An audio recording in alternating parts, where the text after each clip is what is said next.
पनवेल नवी मुंबई व रायगड जिल्ह्यातील ताज्या बातम्या आणि घडामोडींसाठी सबस्क्राईब करा SN मराठी न्यूज चॅनल आणि दाबा बेल आयकॉन।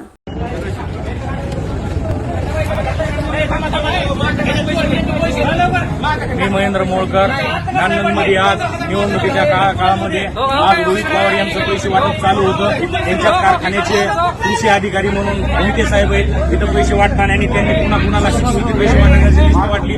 आतापर्यंत जवळजवळ 75% पैसे ते वाटून आलेत, अजून 25% त्यांच्याकडे शिल्लक आहेत। त्यांनी आत्ताच सगळे त्यांच्याकडे लिस्ट बिस्ट सगळ्या हे जे आहेत त्यांची ही गाडी MS16 AT 6426 कारखान्याची गाडी ती कारखान्यापासून आले ते त्यांचे ते भापकर आहेत म्हणून ड्रायव्हर आहेत, ते दोघं पैसे वाटताना आपल्याला सापडले पैशासहित आणि कुणाला वाटले कुणाला नाही वाटले कुणाला अजून वाटायचे त्यांच्या सहित सगळी लिस्ट पैशासहित आणि कागदासहित सर त्यांना पकडण्यात आलेला आहे। आता थोड्या वेळात आम्ही 112ला फोन केला, पोलिसांची गाडी येणार आहे आणि त्यांच्यावर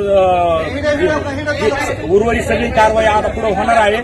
त्यांनी आतापर्यंत जवळजवळ 10 ते 15 लाख रुपये वाटलेले, तर 1,00,000-2 लाख रुपये यांच्याकडे आता सापडलेले आहेत।